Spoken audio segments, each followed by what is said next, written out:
The drama began to unfold on September 21st, 2004, where a 22-year-old college student named Rebecca Gold went missing in a small town in Izard County, Arkansas.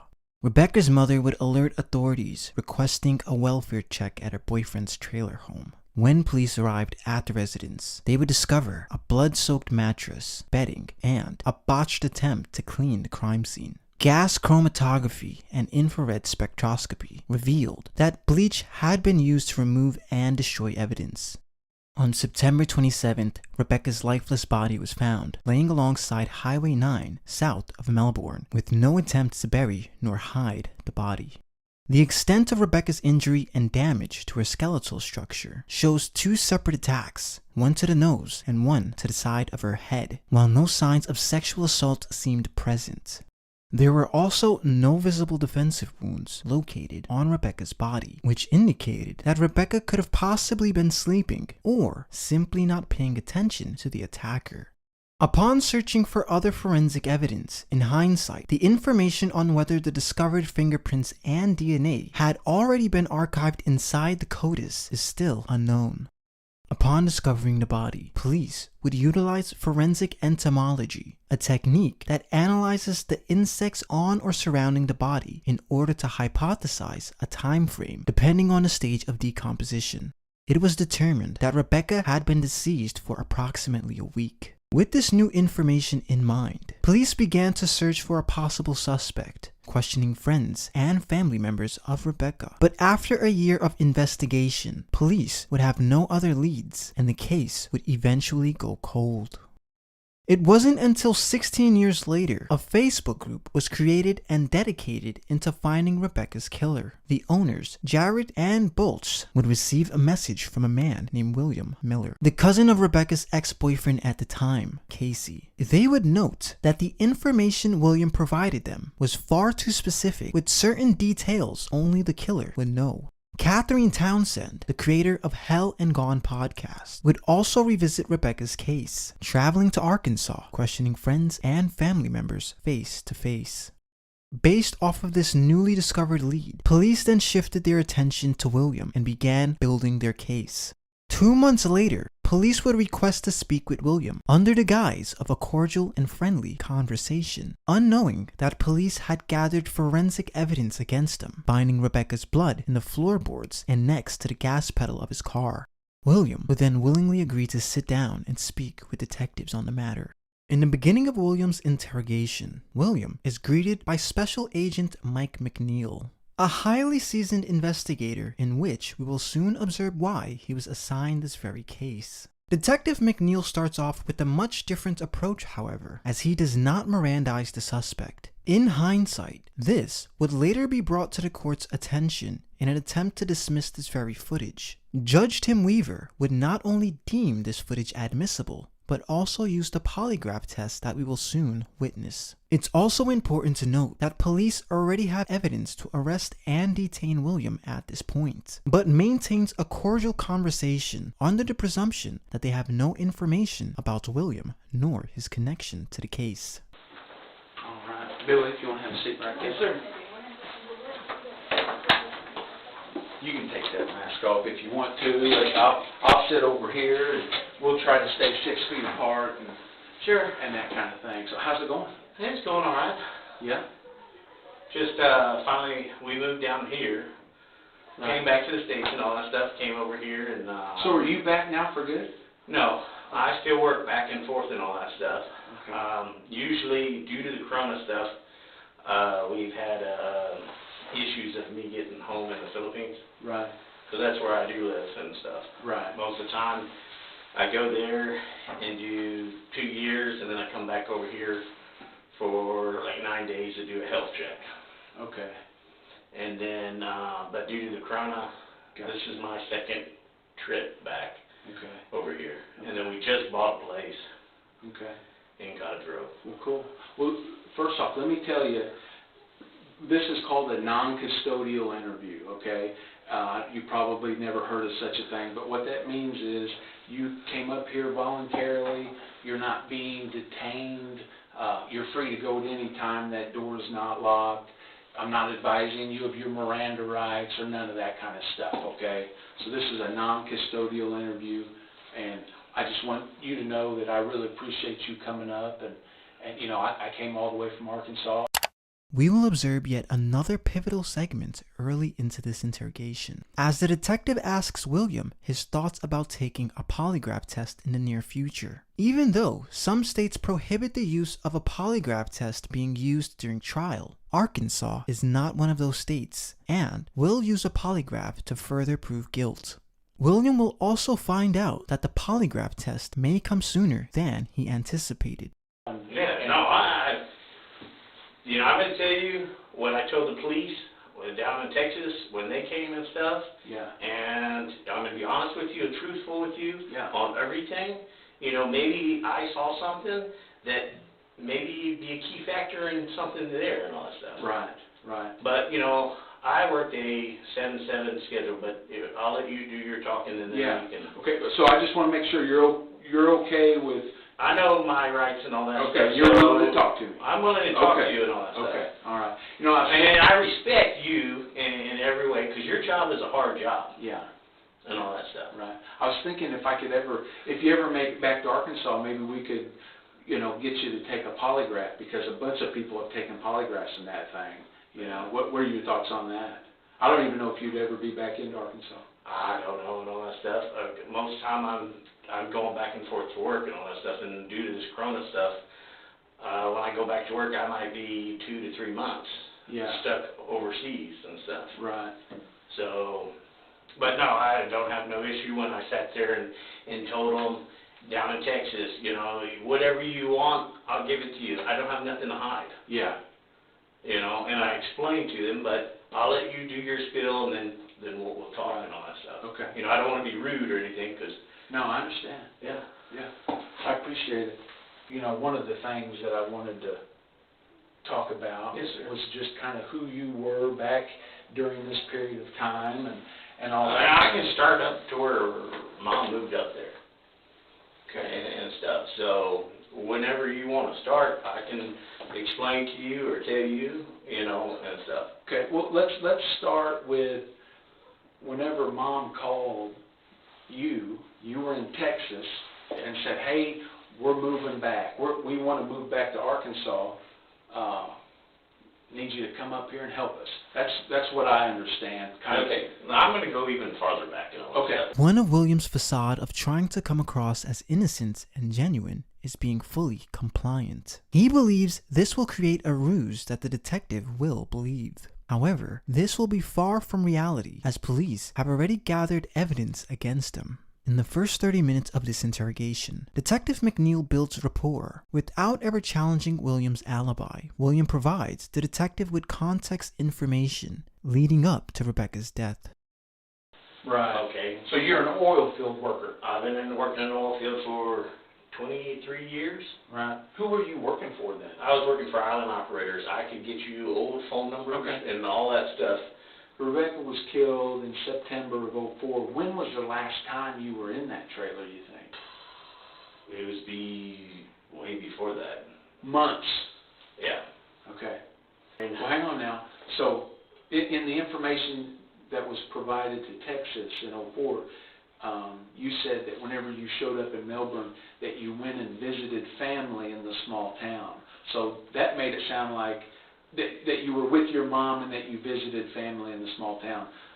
So do you remember going to the grandparents' house on Sunday? Because that's what you told investigators in '04. I can't remember and all that stuff. So then, Wednesday. So you guys found out Rebecca was missing before you guys got on the road Wednesday to head back. Yeah, a young lady was missing. You know, Tuesday by Grandpa and all that stuff. Yeah. It isn't until 20 minutes into the interrogation, Detective McNeil starts to reveal his suspicion and oddity, telling William that it's strange he never was a person of interest, despite being so close to the crime scene. It's kind of odd that you were at the trailer on Sunday night talking to Casey out in the driveway, and you guys are still up there when law enforcement starts looking for her, and nobody talked to you guys in Arkansas. You know, that's kind of unusual how that worked out. You know, but you know, so I didn't mean to interrupt you, but go ahead. So yeah, then we came back to Texas and stuff, and then. The detective begins to inquire into William's previous and current relationships, learning that he had been married twice and currently has a wife and kids in the Philippines. William also expresses his goal of having his family come to America for a better future. Okay. And you're married now? Yeah. You've remarried. How long have you been married now? 5 years, I think. 5, 6 years, yeah. That's cool. So you got any kids? I got 2 kids. In the Philippines? Yeah, in the Philippines and stuff. So I'd always joke that I'm going to marry, you know, somebody from a third world country, give them a bicycle and flip-flops, and they appreciate me and all that stuff. Right. So you guys have plans on coming back, or are you going to set up shop? We have about 30-acre farm that we have in the Philippines that the family kind of runs and all that stuff. Right. And mostly all the family, you know, we got pigs, goats, you know, banana plantation, coconut, cacao and stuff. So you think you're there for the long haul, or are you ever going to come back? I want to bring them back over here and stuff. The school education over there is crappy. Right. I got them going to a private school and stuff. Right. If it isn't already apparent, William is quite loquacious. This is especially good for analyzing sudden changes in his mood and behavior, as loquaciousness is often acquainted with social anxiety. We will now observe William's demeanor shift drastically as he abruptly stops talking about his family. All that stuff. Yeah. And then over there, it's like you don't get on the computer and stuff. You go into a room and you give them a name and a date and all that stuff, and they bring out books and start looking through and stuff, so yeah. Yeah.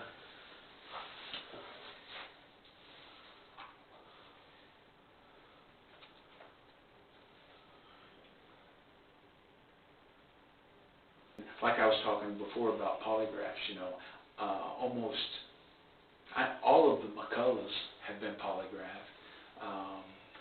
A number of other people have been, you know.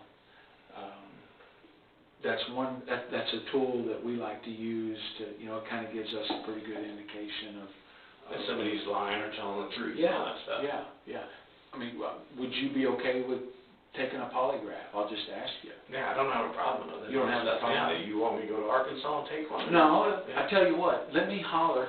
I'll call the sergeant up here to see. They may have a polygrapher in town. You know, it's a shot in the dark, but.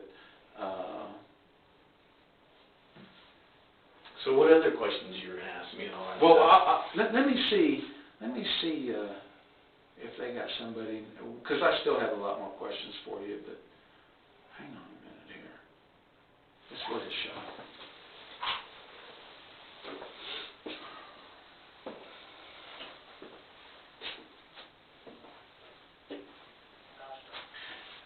Hey, Sergeant McNeil. Hey, do you happen to have a polygrapher in town? Do you know, do you have somebody available that could do a polygraph if we needed one? Oh, okay, thanks. He's going to look into it.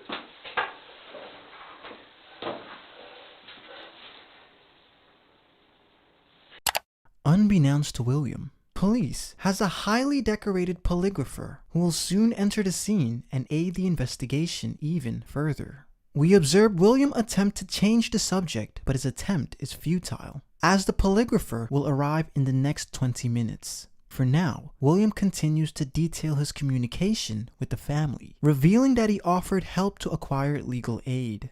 So, have you had communication with any of, like Casey or with Corey or with Chris about the... Not Chris. I talked to Randy. You talked to Randy? I talked to Randy, and I told Randy if they needed a lawyer and all that stuff, don't be shy, call me. Okay, so you're offering monetary assistance if... Yeah, I told, Randy, if y'all need a lawyer or whatever and stuff, that, Well, that's pretty nice. So, Why do you feel compelled to do that? Just why? Because they're family and all that stuff. Yeah. And then, and you make good money, so. yeah. So I told them if they needed any help or whatever, then, don't be afraid and all that stuff. And it was, me and Randy was talking. Right. And then, They're catching a lot of shit, from people that, it's pretty crazy over there. yeah. It's even more peculiar that William offered his friends help to obtain legal aid, when William himself is speaking with police without his own attorney present. Along with explaining how polygraph tests can be used in court, we will soon witness Detective McNeil being able to get William to agree with why he's being looked into further, essentially using logic and common sense, along with withholding crucial information. Yeah, that's a really good tool that we like to use, so I appreciate you. But it doesn't hold up in court, correct? Right, that's, it can be admissible if, from what I understand, now I'm not a polygraph guy, and when the polygraph guy gets here, he'll explain it all to you, but I think it's my understanding that both the prosecution and the defense would have to agree to it, If this ended up going to trial, or somebody went to trial and they had a polygraph and they didn't want it, admissible in court, then it wouldn't be. I think both parties have to be in agreement. I think that's how that works. But like I said, I'm not the polygraph guy, and So if I pass this, I'm just saying pass this, then this is over with me, correct? Or is this going to be kind of dragging on where you're going to be? Well, man, I'm just saying, I want to live my life, and then. Yeah. Let me tell you, I live in Arkansas and I work in Arkansas, and I don't figure I'm ever coming to Oregon again work-related. You know what I'm saying? This thing has been carrying on and 16 years now, and homicide is something that we can't ever close. So whenever it was given to me, it's my... So in a way, I'm asking you, I'm a suspect. No, I'm not saying you're a suspect. No, not at all. So looking at it from my perspective, Rebecca was killed Monday. Anybody that was at that property, at the crime scene, the day before or the day after, or, anybody that was there during that period of time is a person of interest.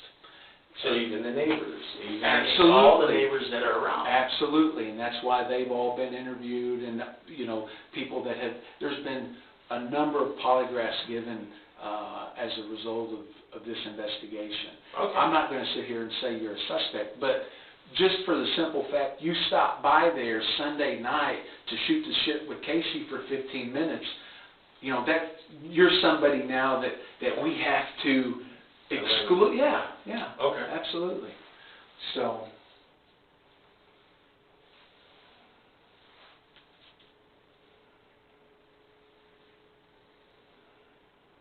We've already talked about being in the trailer. Here, we will now observe a genuine assertion of denial. This is important to note when comparing that with other statements made by William to gauge the authenticity. That obviously Casey and Rebecca was in smoking marijuana, and you and even Jeremy were smoking marijuana during this period of time. So it kind of I figured that maybe you were kind of swinging by to see maybe, you had just showed up from Texas. Thing is, I work 7 to 7 and work for a company that they take random piss tests. Right. I make really good money. I don't want to even jeopardize. In 04? Even in 04. I'm talking 23 years that I haven't even touched marijuana. Okay. And if you call I-Now operator or whatever, they'll sit there and say every piss test that they ever took me, I was clean. Yeah. I don't do drugs. Right. Okay. And all that stuff. All right. I even live up here in a little state, and I just shake my head and all that stuff. Right. It's not to worth me, your paycheck for sure. No. And what I make now, I'm like, no, I don't even want to jeopardize that. Right. That makes sense.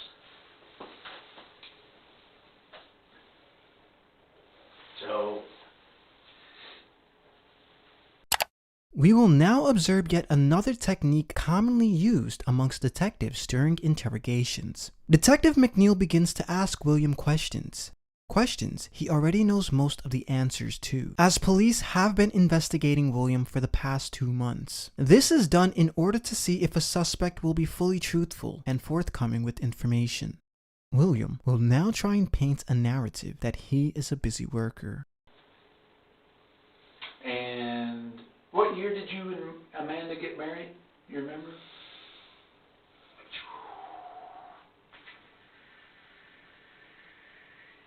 9 years ago.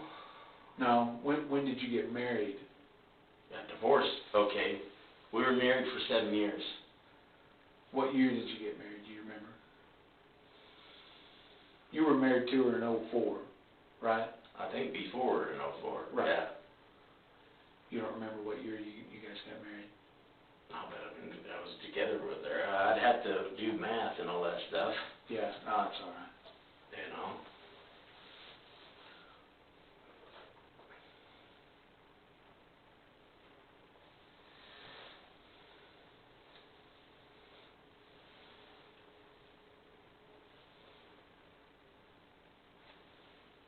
And that's the biggest thing is mine is I'm a workaholic. Yeah. I'm not an alcoholic, you know, I don't do drugs and all that stuff. Yeah. I just work. You just say, hey, you know, you want to make some extra money, you know, working? Yeah. I jump on it. Right. And then when I want to buy something, it's like, how many workovers is that? You know, Yeah. and that's my mentality and how I look at things. Right. Right. Right. So.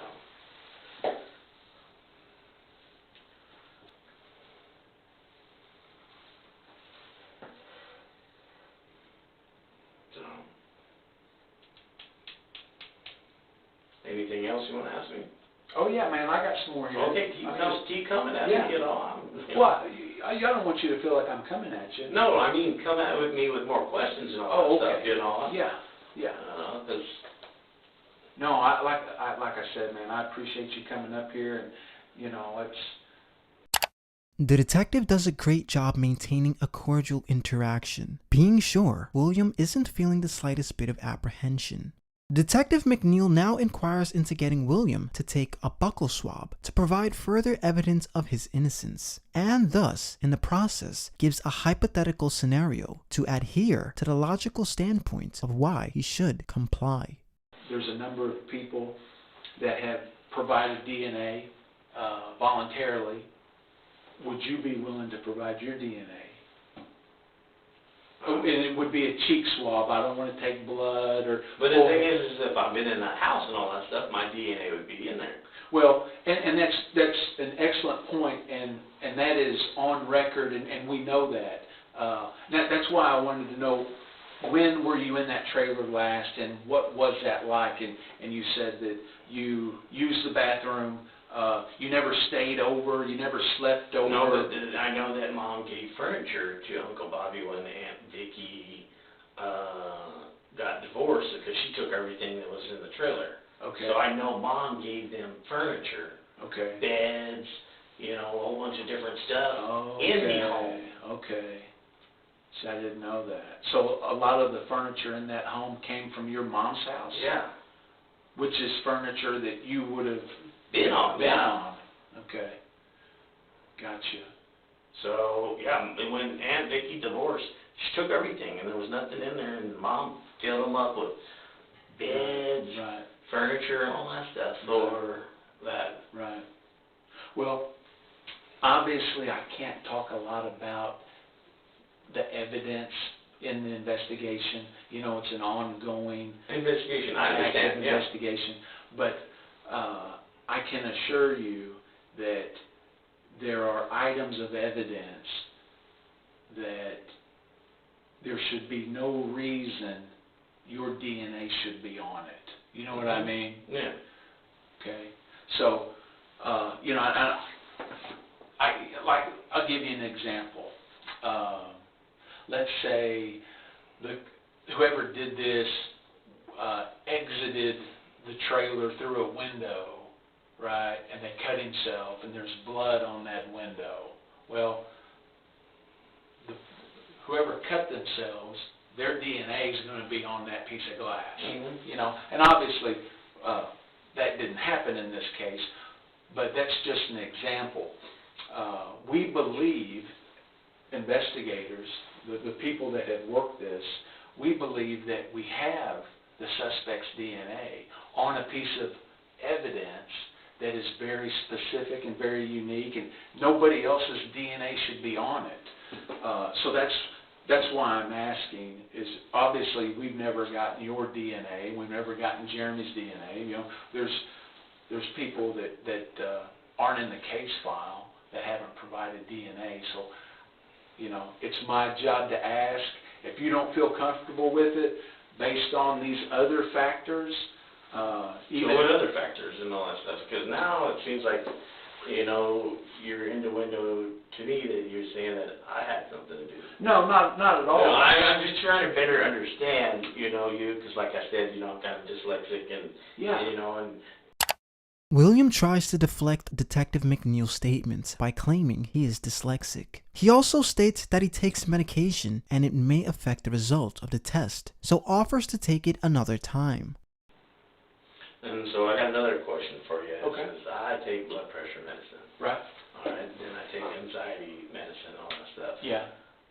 Is that going to affect your like I'm just asking because no, if you don't want me to take that medicine and all that stuff and do a test and all that stuff. No, not all. Because, you know, I don't want it to affect your results. No, absolutely. I want you to know that I'm telling you 100%. Yeah, no. And when the polygraph guy gets here, he'll explain all that, and I'm sure that you'll have a number of questions for him, and he'll be able to answer every one of them. Yeah. Okay. I'm not a polygraph guy. You've got to go to you know, all kinds of schools and get certified and all that kind of stuff. So I'm not that guy that can answer those questions. But if you have any questions at all when he gets here, ask him, okay? Can I use the restroom? You bet. Yeah, come on, I'll walk with you. I'm right where it's at. Detective McNeil disregards both statements, and William then asks to use the bathroom. When William returns, he will be greeted with the surprise that the polygrapher Damien Acosta had just arrived. Trump likes to, You can have a seat there. We're going to do a lot of talking before we sit down and talk. okay. So my name's Oregon State Police Detective Damien Acosta. Our conversation is being recorded. Do you understand that? Yeah. That's normal. That's what we do. So can I record you? Yeah, if you want to record, get your cell phone. Yeah. Actually, at some point I'm going to ask you to turn it off because it'll go off and it does records and stuff, and I can't have any distractions. So I'm going to do the same thing with my phones, but you'll have access to, you have a copy of everything that I have. So, okay. So I'm recording the conversation. Everything's in this room is being audio and video recorded. You understand that, right? Yeah. I mean, it's normal. So I'm going to kind of recap a little bit. I spoke with you early. Or just want to refresh our memory. You're here voluntarily for a death investigation, is what I understand. Yeah. What it is a young lady got killed in my cousin's house. Okay. We were up there moving and stuff. My mom, and so we were up 3 miles down the road. I don't remember it, but saying that I visited Casey. Yeah. And that I was over there Okay. Sunday. Let me tell you about a case I just worked. I had a guy, right? We have this gal who's missing, right? And, man, they think it's this guy, right? He comes in, right? You know what? I've been having an affair with this lady. We met at a hotel room. I was sleeping with her, blah, blah, blah. Some people think that I did it. And so he cooperated fully. We did the exam. Boom. He passes. Completely off the radar. It's normal to just visit with everybody, right? And just be able to exclude people. That way don't waste time and resources, you know. And that's what he asked, would you do it? And I was like, yeah, I'll do it and all that stuff. Yeah. But then when he started asking, like, would you do more stuff? And it's like, okay, am I a suspect? I'm going to tell you right now, you're not going to do anything that you don't want to do today, okay? All right, we're going to protect your rights. It's going to be pretty boring with lots of paperwork. Also, let me I'm going to have to, I'm dyslexic. Okay, So that's good. sometimes I need to know that. I don't understand. And like, I had my brother read that to me and all that stuff, and I made a If there's mistake. ever a point that you don't understand something, William, was it William? I go by Billy, William. If there's ever a time, I'm never in a rush to do anything. I don't ever want anybody to feel like they're confused or they don't know what's going on. And if you have a question, I'm going to do the best of my God-given ability to make sure you understand, okay? The polygrapher does a great job keeping William calm and comfortable, even going as far as stating that he doesn't have to proceed if he doesn't want to.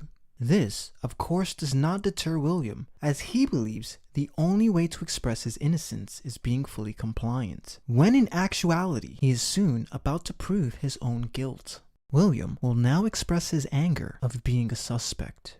Checklist, I know you're like an oil. Well, but my thing is that, okay, I'm here to clear my name, and, you know, that, in my opinion, if somebody did this, then they wouldn't be here. They would be avoiding the police. True, right? That's and I'm coming in here and all that stuff, and then, you know, how I was kind of getting across, I'm like, you know, am I a suspect? And that's what I was asking him, and he said person of interest. Yeah, a person of interest. So that would be a suspect. Person of interest is like they cast a wide net, right? And like we have to talk to these people, right? Because we don't make decisions about what's going on. It's the attorneys that do, right? And so, and then sometimes they direct us what to do.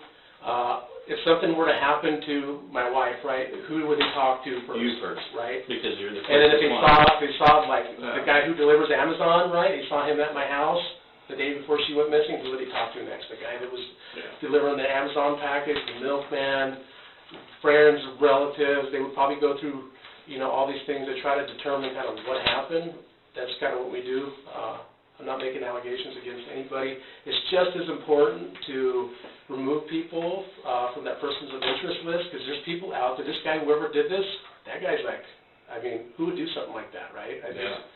Something like that. So, you know, in my opinion, you'd be somebody that would pick a certain profile, right? Yeah, be a profile, somebody that a serial killer. Somebody with the dude that, you know, is mean to his family, violent to women. Yeah. Unfortunately, Damon Acosta interrupts William while he was just about to divulge information about the killer's MO. William continues to express his uncertainty about the polygraph test, even stating that he takes medication that may affect the results.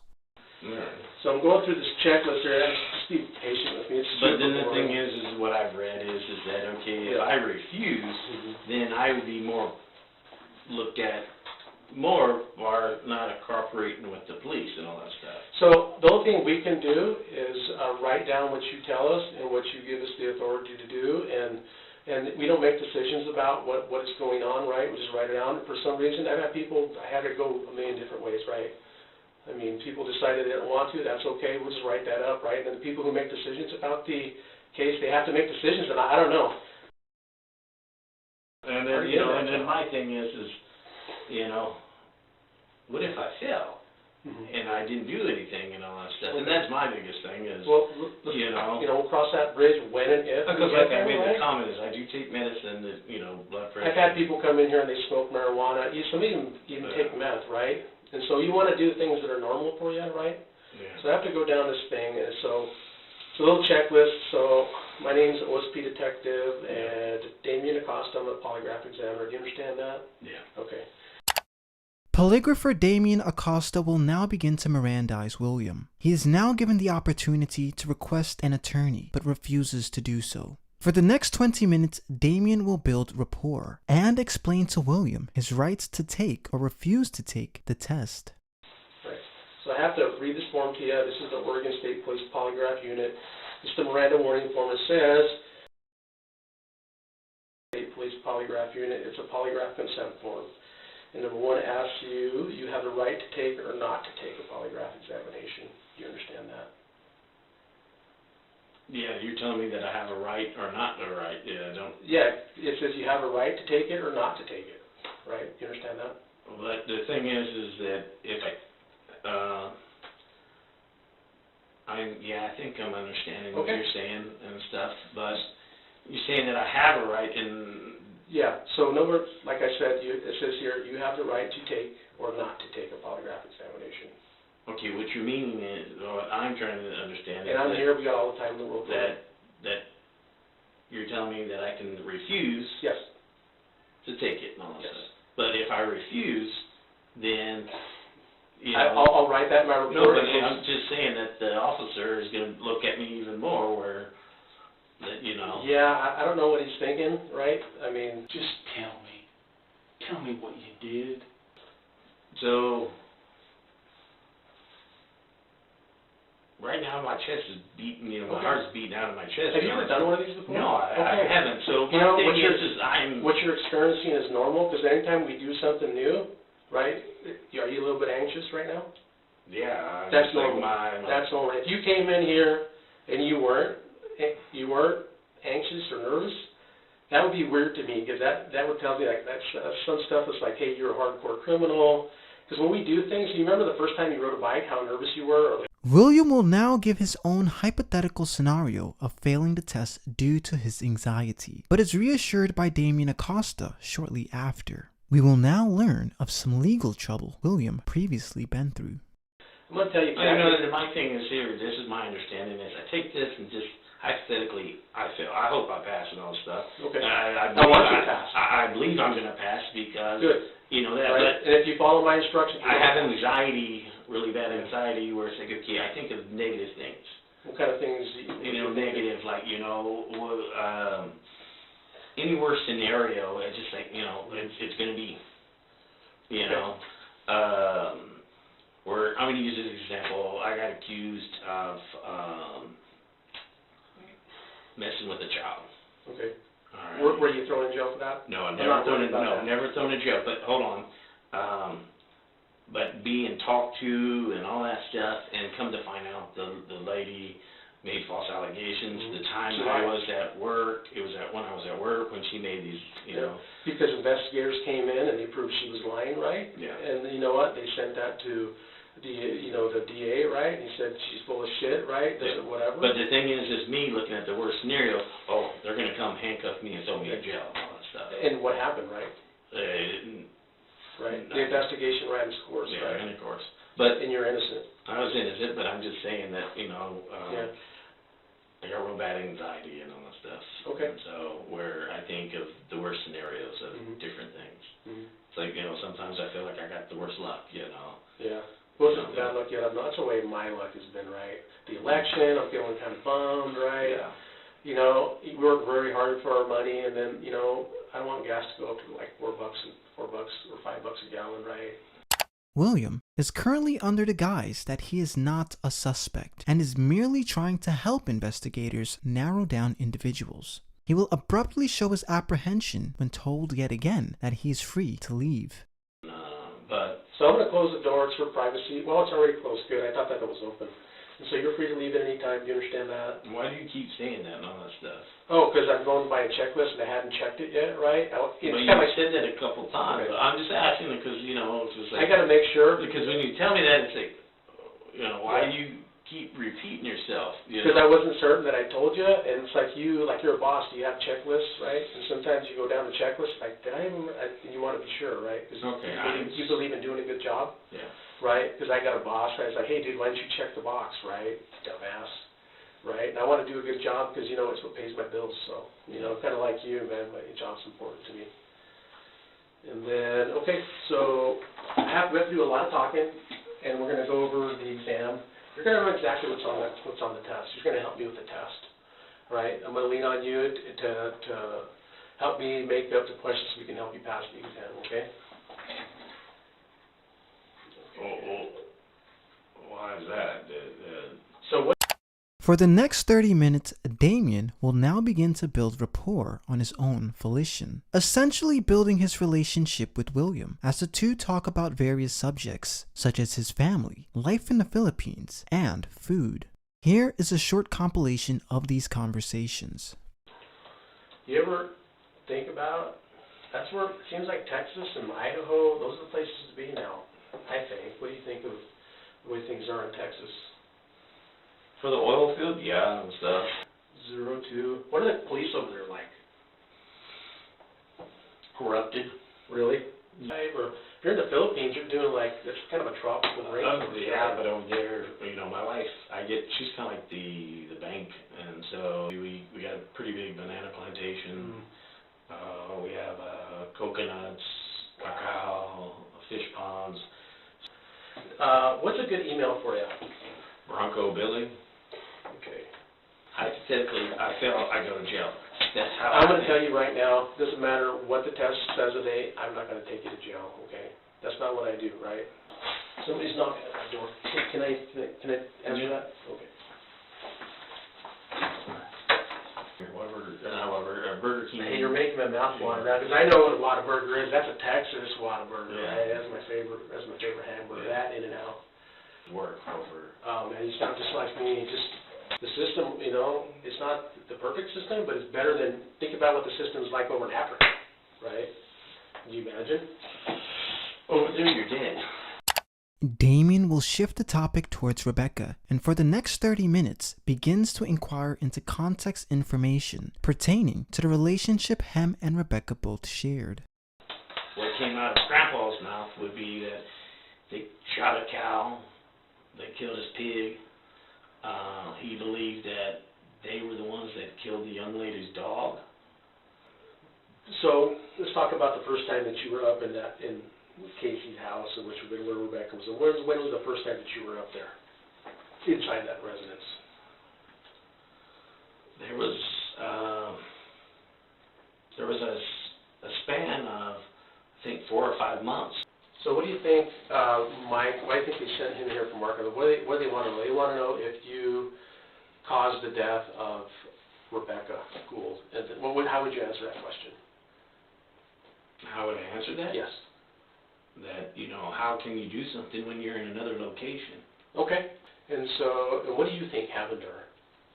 I don't really know. Okay. If you want hearsay or what? Well, yeah, what are you hearing? Because sometimes they on the clues podcast just and a all that direction. stuff. I'm not totally for sure, Okay. All right. Damien Acosta will now begin to ask questions pertaining to the test, making sure William fully understands what he means. What are the ways that people can be a victim of homicide? It could be what? What are some of the ways? Gunshot. Gunshot, all right. Gunshot, that's one. Okay, what's another way? Gunshot, stabbing. A stabbing, okay. Beat to death, Okay. Strangulation. Strangulation. I don't know, you're an officer, you need to help me or something. Yeah, you were like, you could be a detective, right? Because you got like the 4. I've never been in trouble and all that stuff, it devastated me when I got arrested and all that stuff that one time. Yeah. But that was later down the road. Have you thought, blah, blah, blah, when you lie, would you say it's easier on your body or hard on your body? I just feel sad, or I just feel more, that why would I need to lie? Yeah, exactly, right? So when you lie, when a person lies, would you say that your blood pressure goes up or goes down? Yeah, it goes up, right? I don't know. Okay. So when you lie, would you say you sweat more or you sweat less? You sweat more, right? I mean, it's like, hey, especially if you're trying to hide something, right? It causes reactions in your body that polygraph measures. So that's what it measures. That stuff that polygraph measures, you can't control it, right? Like your heart rate, these things, it all gets captured on a polygraph exam. Okay. Straight up. If I had a reason to think you were lying to me right now, I would tell you, right? Okay. Right. And I appreciate that. I wouldn't believe.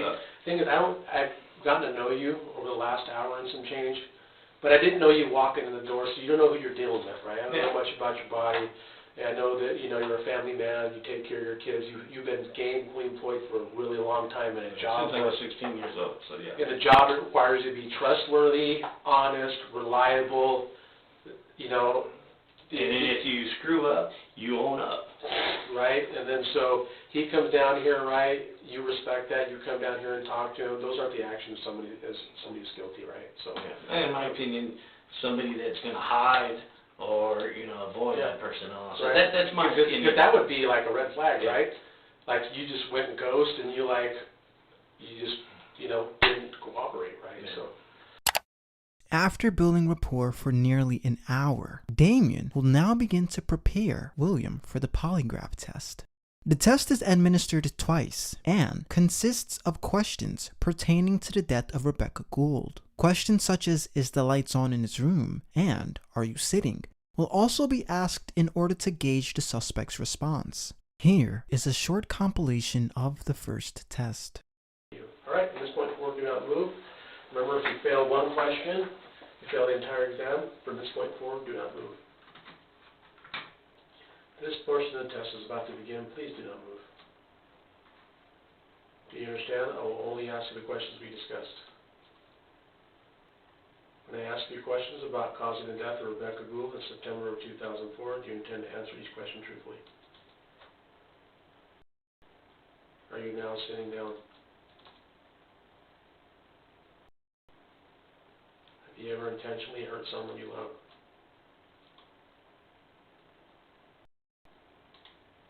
Are you down to the state of Oregon? Did you cause that woman to die?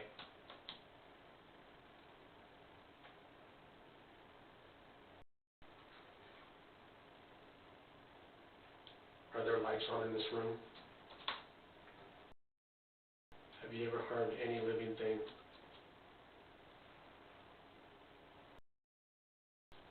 Are you responsible for causing that woman's death? Have you ever hurt anyone out of anger?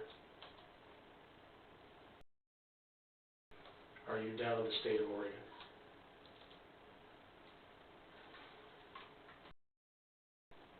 Did you cause that woman's death?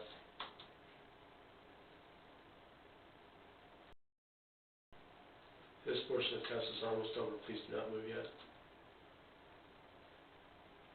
The test is administered twice, and in conclusion, William did not do as well as he expected. He will now learn his results. How do you think you did? I don't know. I think it's okay. Yeah. So the results on the exam were deception indicated, right? So as to the questions of did you What do you mean by that? cause you failed the test? I failed the test. Yes, yes. And so My heartbeat felt like it was just beating out of my chest. yeah. And so what that tells me is that this a couple things this tells me, right? It tells me that doesn't tell me that you're a bad man. It just tells me, hey, when you answer that question, you're not telling the complete truth. All right. So Mike has other information, right? He wants to share with you, right? And so he has a better understanding of the case than I do, right? And he's prepared to talk to you about those things. Yeah, so sure. Can I get you some water? No, Or I'm good. are you sure? No, sure. Some cookies or? No, I'm good. Okay. I just want to know if my mom's all right. No, She's it's okay. I'm okay. gonna go check on her. No, You want me to go check on her? diabetes and all that stuff. She's doing good. Yeah. Detective McNeil enters the room on cue with the slightest mention of his name. The two then swap seats, but this time, Detective McNeil is much more direct and confrontational. William is now aware that he had failed a polygraph test and will now be confronted about his results. Detective McNeil will now begin to share the forensic evidence police has collected against him. All right, Billy.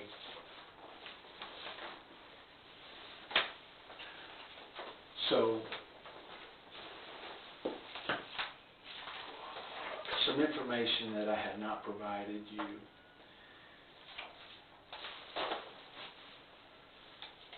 We talked about your DNA being at the crime scene, and you tried to give an explanation as to why your DNA would be at the crime scene, because your mom gave Claude furniture. They gave furniture and all that stuff. And bedding, and you even said that it would be reasonable for your DNA to be on the bedding, which is absolutely absurd. No, I didn't say that. Okay. I just said that Mom gave furniture and all that stuff. Okay. All right. This is a washcloth that was under the bed that the killer used to clean up. It was wadded up in a ball. Okay. We've got the killer's DNA on that washcloth. Okay. Okay. Would there be any reason for your DNA to be on that washcloth? It shouldn't be. Shouldn't be on there. That's right. It shouldn't be. Yeah.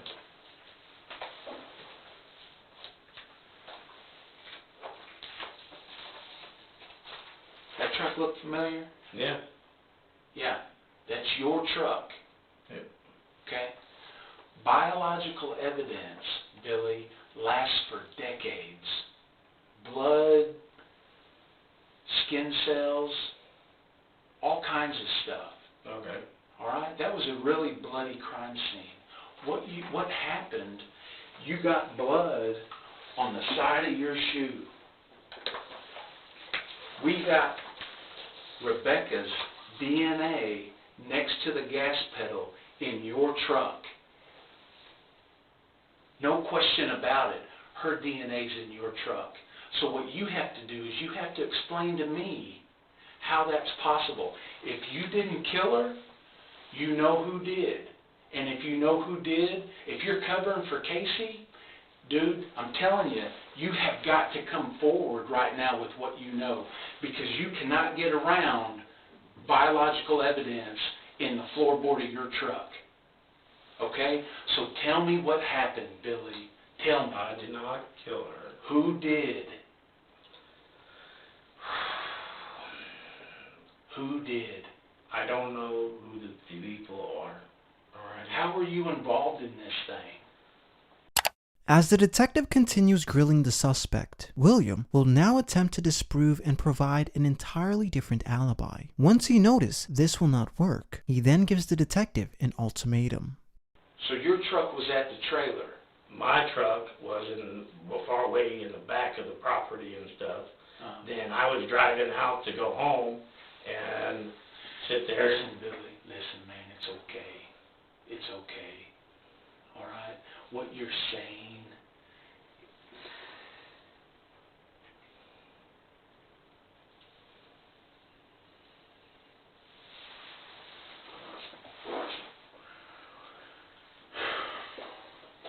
what you're saying is absolutely ridiculous. Okay? We know what you did. We know how it went down. We've got her blood in your floorboard. You tried to clean up best that you could, Billy.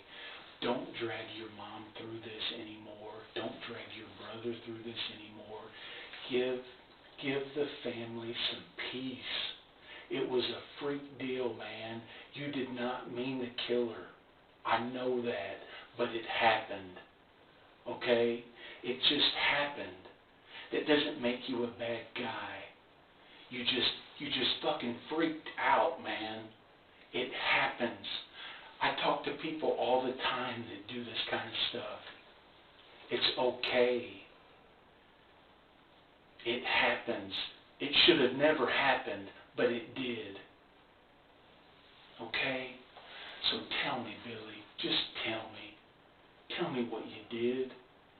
How it happened. Can I speak to my mom outside? You can look at me, man. I'm not going to run off or anything. Listen, let me do this. Let me bring your mom in here, and let's talk to her together, if that's what you want to do. I want to talk to her outside. Outside, and I promise to come back in here and tell you whatever you want.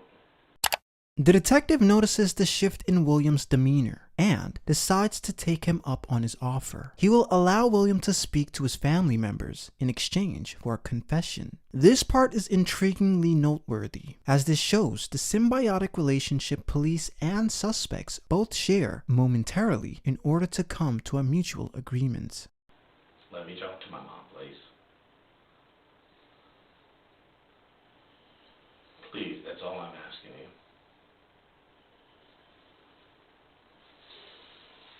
Because did you show her that? I'm being honest and straightforward with you. Did you show her that? No. No?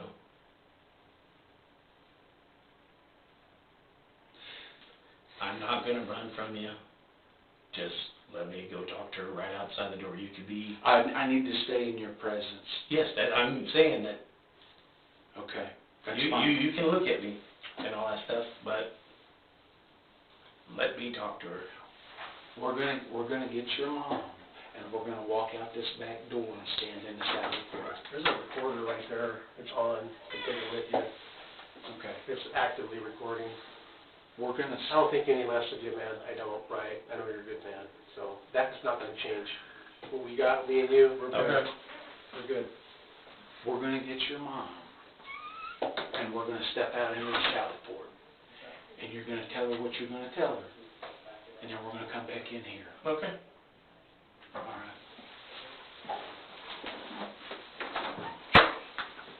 After being allowed to speak to his mother, William is then brought back into the interrogation room to hold up his end of the bargain. I held up my end of the deal. Let's talk. What do you want me to tell you? I want you to tell me what you did, how it went down. One thing about this is it's been reeling in your head like a movie reel since it happened. There isn't anything about this that you forgot. I know that because I've been doing this a long time. I'm just going to tell you that I did it. I did it. I'm sorry. I'm sorry for what I did. You got to tell me how it went down, Bill. I'm just going to tell you that I kind of blocked it out of my mind in a way to survive. You compartmentalized it. Yeah. So I had to block it out to sit there and function. Okay. Were you in the trailer when she got back that morning? Had you already? No. How'd you get in there? The door was kind of cracked open. There was no doorknob. Right, I know.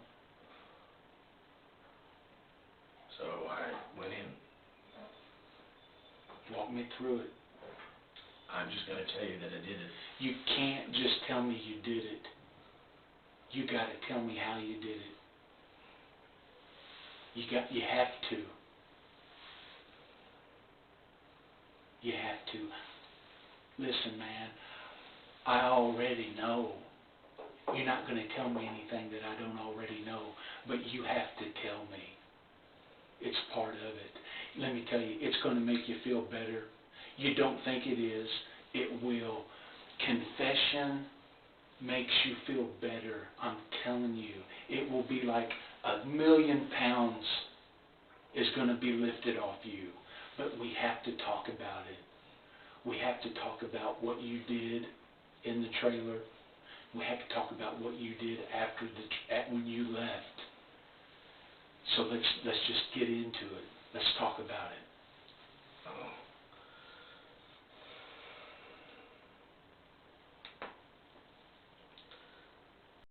Detective McNeil is not satisfied with William's confession and pushes for him to further elaborate on what exactly occurred. During this process, the detective officially lets William know that he's under arrest for the murder of Rebecca Gould.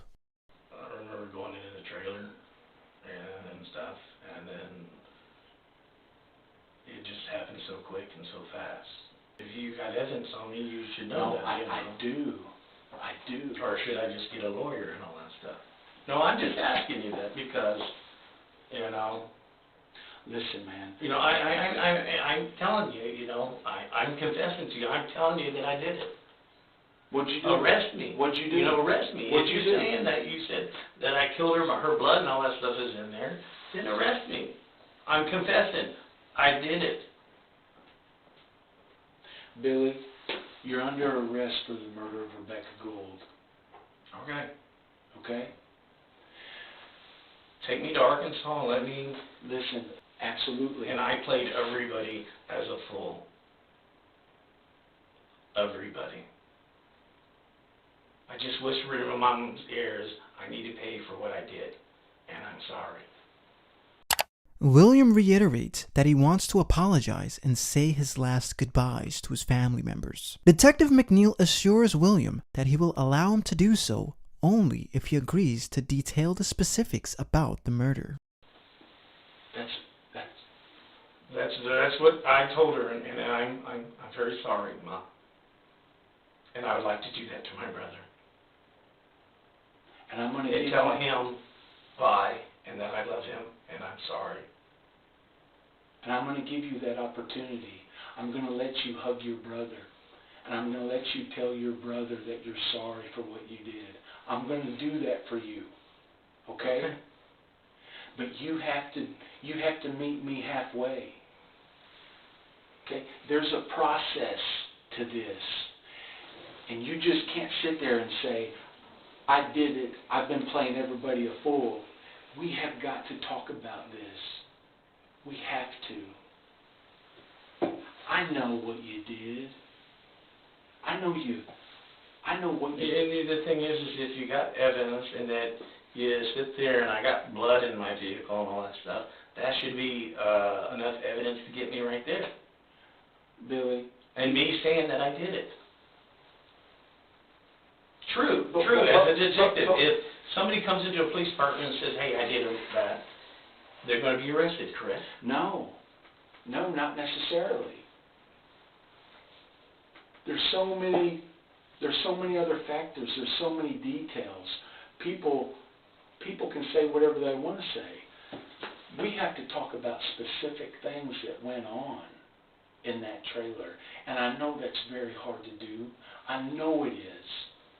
I've been doing this job for over 20 years, Billy, and I sit down with people and I talk to them, and we talk about things that they haven't said to anybody ever but me, just like what you just did. Okay, but I need to know what you did with Rebecca. Where did you put her before you dumped her? I need to know all that stuff, and I know that's not easy to talk about. But we got to have that conversation. I'm going to meet you halfway. Okay. So they can leave, right? Or they don't have to leave? No, they can. Right now, I would like for them to stay. Honestly, they have no idea. No idea. Nothing. Nothing at all. Nothing. And I can promise you that they don't know nothing. Okay. Before I let you hug your brother and tell your brother you're sorry, where did you put her before you dumped her? Where did you keep her? In the truck. Where in the truck? The back end of the truck. Okay. What was she in? She was in a shirt and undies. No. Did you put her in a trash bag? Or No, did I you didn't put her in there. No. What did you put her in? There was a blanket and all that stuff.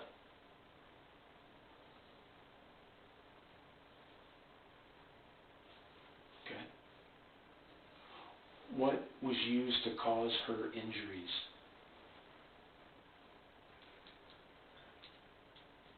We'll go to Arkansas, and I'm going to point out something to you.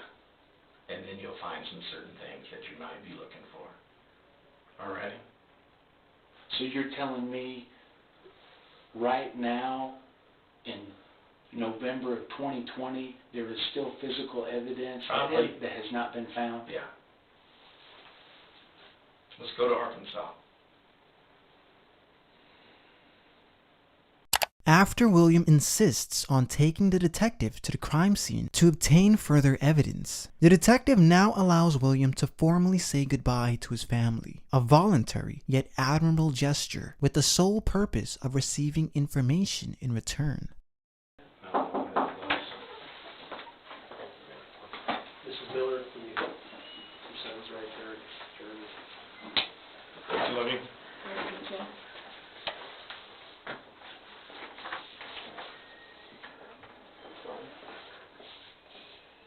I'm glad that you are doing what you need to do.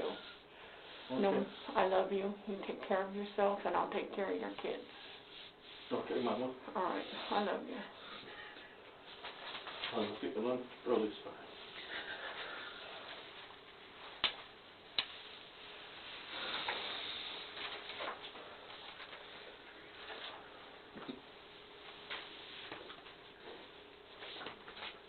I love you.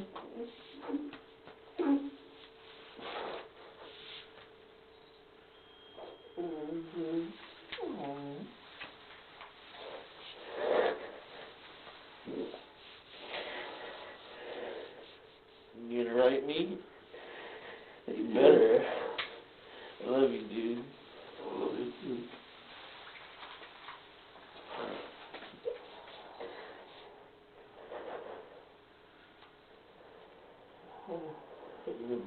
hug, dude.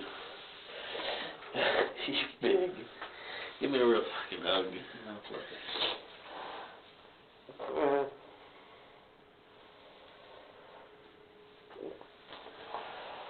sorry, Johnny. I love you, dude. I love you.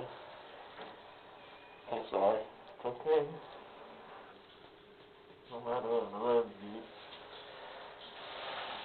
dude. Love you. Okay. Dealing with trying to take my life was a part of these issues. Why didn't you tell us, man? Couldn't tell you. I'm sorry I played you as a fool. Both of you. Billy. It's understandable. You're still my brother. If you've done wrong or right. We still love you. We still love you. I'm sorry for the pain that I caused on you, Jeremy, and that caused on you, Mom. It's okay. I'm truly sorry. We're still going to be there, Billy. We'll still be there for you. Your blood, no matter what. I'm going to keep We'll our be promises. We'll be there for I've you done too. wrong. We understand. Just please be there for my kids. I That's am. the biggest thing for me. I am, Billy. We will. Be a part of Billy's life. I'm... I will take care of your kids. And the passport, their passports, they're in that black bag, the gray bag with my medicine. What is your medicine? I love you, dude. Do you need us to bring that? Do you need anything? No, he doesn't need anything right now. Okay. No. Unless you're gonna have... We're gonna try to get him in front of a judge Monday, Okay. and he'll tell the judge whether he wants to fight extradition or waive extradition. He's telling us that he's gonna waive extradition and allow us to transport him back to Arkansas, okay? Okay. That will probably not happen immediately. If he waives extradition on Monday, it might be another week, it might be another 2 weeks before we can get him back to Arkansas, but it will happen relatively quickly. Okay. And if you have any questions for me, you have my phone card. number, shoot me a text message or whatever. Okay.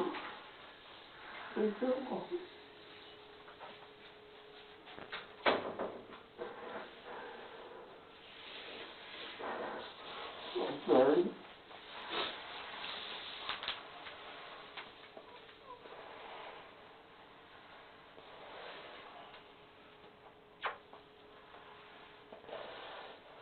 I'm sorry for the pain that I caused you as well.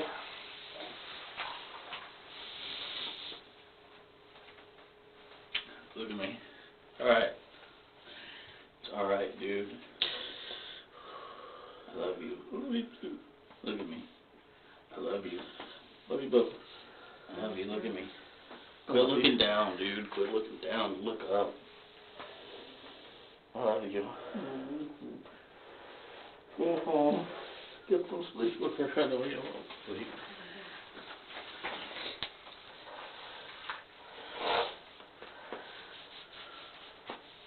Sorry, Mama.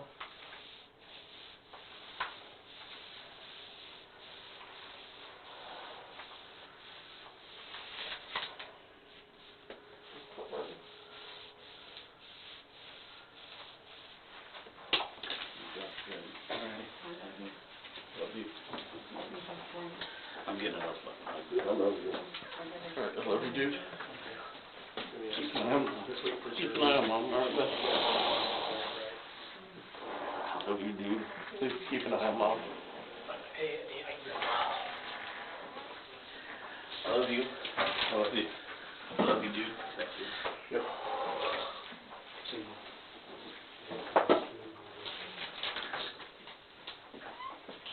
Do you want to read? I don't want to have nothing to hide from you. No, that's fine, go ahead. After William is allowed to say his goodbyes, Damien Acosta re-enters the room and decides to take a shot in the dark with his next assertion. Damien uses empathy and even makes physical contact with William while trying to coax another confession. Right? This isn't one of those things, right? This isn't something where, you know, there's a mass killing of kids or something like that. Heat of the moment for whatever that is, right? There's some people out there who aren't sorry, and So they would just continue to do things, right? I mean, do you have a trail of bodies behind you? If you do, now's the time to clear your slate, right? If you've done some other things, now's the time to clean your plate, right? Now's the time. How many others are there out there? There are others out there. I can tell by looking at your face, all right? Let's talk about the other ones, right? Now, that's on your plate, right? Let's talk about the other ones, right? Because I know without a doubt now that there are other ones, all right? I can look at you, I can see it on my face, on your face, all right? You started to clean your plate. Now it's just, you know what, just be done with it once and for all.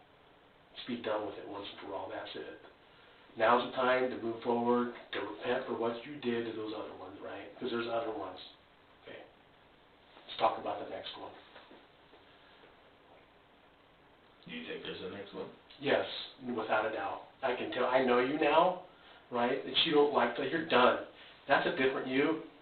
You're on the fence now about talking about the other ones, and now, you know what, you're torn behind, like, hey, we know there's other ones now, right? And then so you're torn behind like, okay, I've already told you about the other ones. What's the benefit? The benefit is it's for your soul, man. What you're trying to do is save your soul now, right?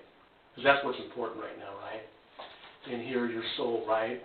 Now's the time to clean your plate. Let's talk about the other one. Let's talk about the next one. Where's she at? Because you know she's got a mother, just like your mom loves you, just like your mom loves you, right? Somebody out there is missing someone that they love, right? Right. Your mom still has you. She knows where to see you. She knows where to find you. There's another one, right? We need to bring her home, right? You can bring her home, right? Let's talk about the next one, right? Right. Somehow there's something in there. There's a monster that gets out in you, and I don't know what is feeding that monster, but that monster has taken somebody else. You don't like who that monster is inside, right? You don't like who that is. You fucking hate him. Right? He's not your friend, he's your fucking enemy, right? Let's get rid of him, right? Let's get rid of him, right? That's where we're at. Let's talk about the other one. I need a map. Okay. What state? I need a map. Okay. A United States map Yeah. or an Oregon map? The U.S. map. Okay. I'll work on getting a map. How many? A map. Okay, I'll get you a map.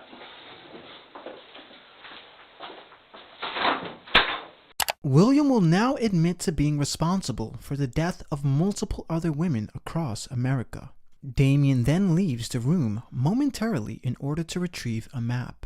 Detective McNeil re-enters the room and allows William to now send 2 final text messages. Again, yet another admirable and smart gesture by the detective. Open mind, right? Give their people there for a shake, right? So, that's really how I do, right? So, I'm going to go use the restroom. Okay. Can I get you anything? Restroom, water, McDonald's, Burger King. You don't have a lot of Man, you want some McDonald's? You want something to eat?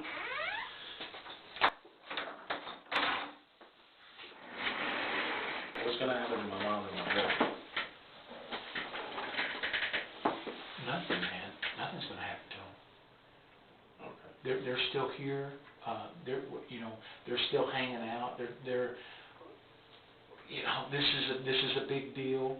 Obviously. And you saw the way my brother acted. Yeah. And my mom's probably in shock. Right. And But all that stuff. they're doing fine. We agreed that you would keep the phone where I could see it, so I know what you're texting. What's your passcode to that phone? 0204. 0204. Yeah. Who are you going to text first?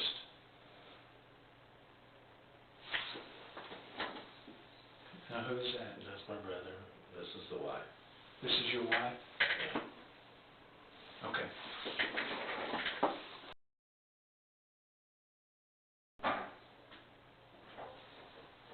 Before you send it, I need to read it out loud since we're in an interview room. Are you ready to send it? Yeah. am going to jail for life, am sorry, please take care of the kids. That's all you want to say? Yeah. Okay. You need to call who? Or send a message to who? Yeah. Who? I'm looking to my supervisor. Okay. Why don't you just say, you know, have some legal issues that's going to tie me up for the foreseeable future. Legal, how do you spell legal?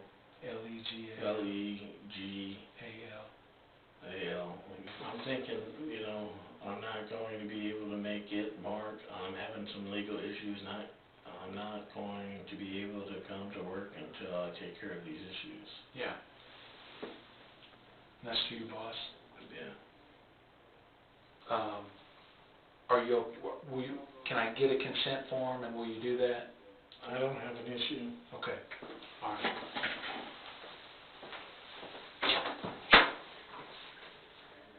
So the thing is, if I don't, then you're gonna sit there and get a court order and all that stuff, correct? Well, I can't sit here and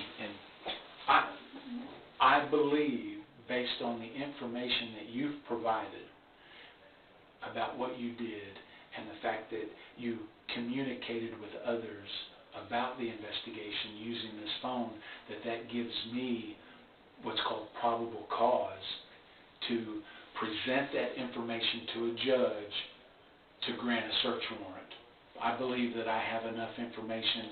Go ahead, I don't Okay. have an issue. There's two ways that we can search phones. One is through a search warrant, and one is through consent. And so that's why I'm asking you now, since we're all on the same page and we're getting all this off of us.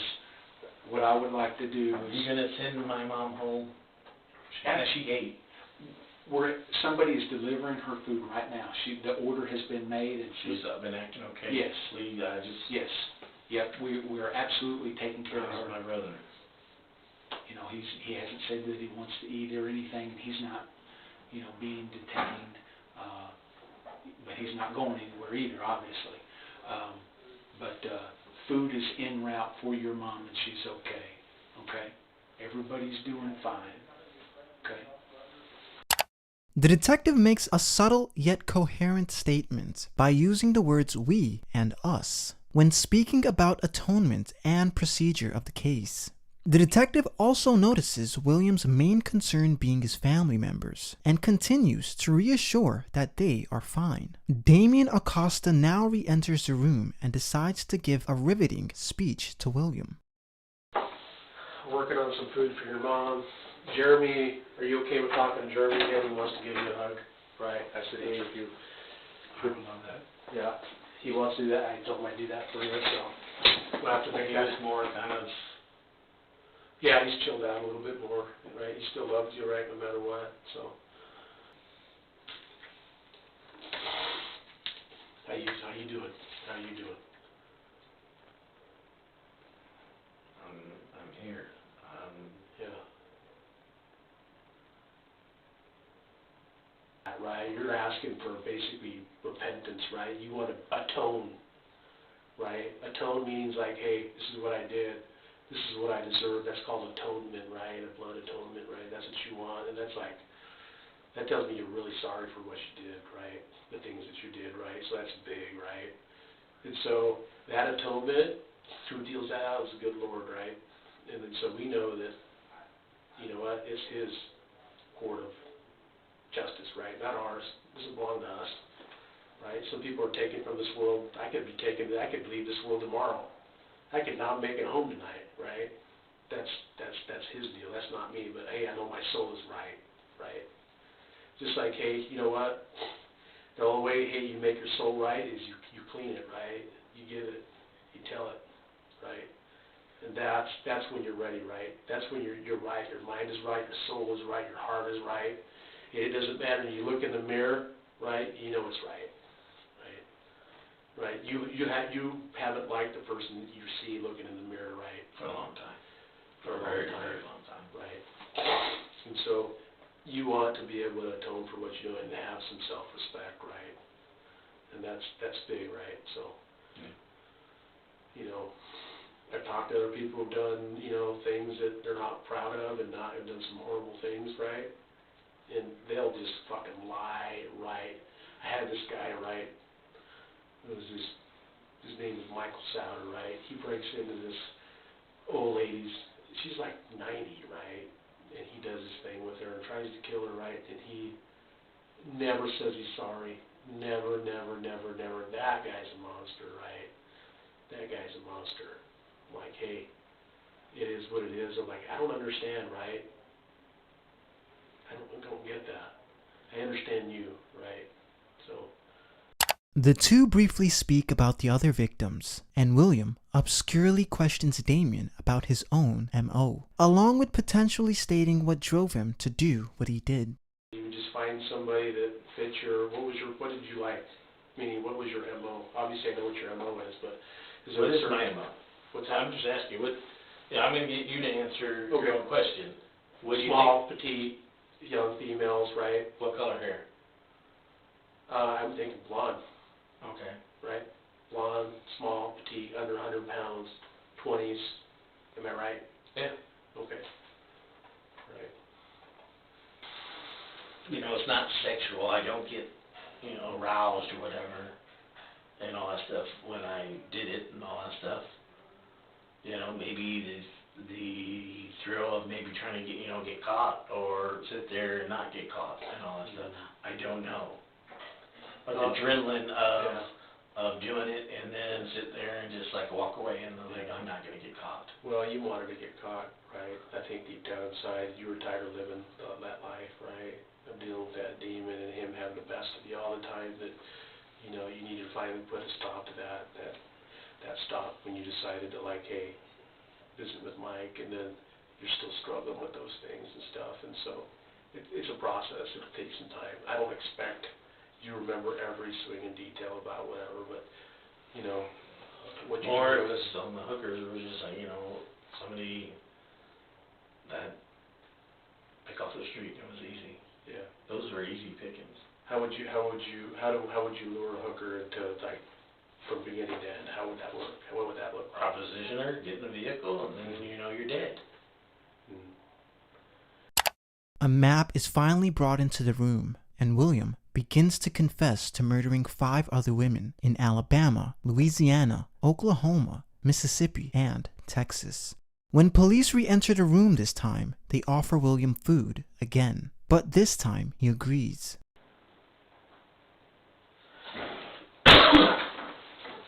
Your mom and your brother have left. Okay. Thank you, I appreciate Can I get you some food? Pizza? We got pizza. Something to drink? Yeah. Some may believe that William was mainly worried about his family members, hence him not eating or drinking anything for the past 8 hours, and others may attribute this to William's facade. Damien and William begin to talk more about the podcast that lured him out, and other potential pieces of evidence. Then you got George Jarrett and Arthur that wrote like 3 books on our case. Really? That What did they say? What did they think? he was a joke. I'm just saying, because some of the shit that he was saying, it was more pointing towards Casey. Around, Did you know you were going to take a polygraph today? no, but I was hoping I passed it. I So could you- have refused. Yeah. Mhm. I could have sat there and told him, you know what, you can speak to an attorney. Mm-hmm. And why didn't you? I was hoping that I beat the test. Because I made the comment to him, if I, take it and I pass it, is that done? And he just kind of looked at me, so. You got to move on, right? I mean, we have to like, hey, do the best we can and just move on, right? I mean, we can't just dwell on things. No, I'm just sitting there saying to you, I'm telling you, put 2 and 2 together. Yep. Instead of sitting there and saying that, hey, I did this, I'm giving you hints, I'm giving you Okay. clues. Mm-hmm. I just told my mom, I sat there and. What did you tell her? I wasn't here for that. That it's time for me to own up for what I did. And you need to understand the 6 times that I tried to take my life. 6 times. To me, that makes me sound like every time that you kill somebody, you wanted to atone for it and kill yourself. Yeah. That's what I understood. Right? Am I following you right? You're following me, right? Okay. Police leaves and re-enters the room for a final time, and the interrogation comes to a conclusion. Look for, different things. Okay.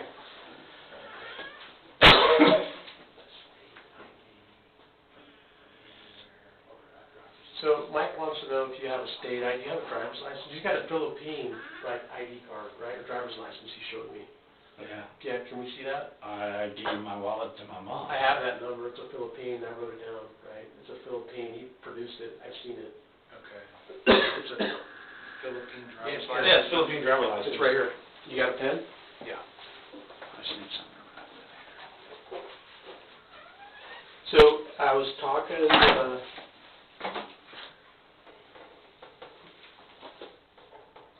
I talked to Billy. He doesn't want to talk about the other murders because he wants to use that as leverage. So he wants to die, right? He wants that. You know, I can't make him any promises, but you know. On October 18, 2022, William would plead guilty to first-degree murder of Rebecca Gould. He was sentenced to 40 years in prison and is currently being housed in East Arkansas Regional State Unit.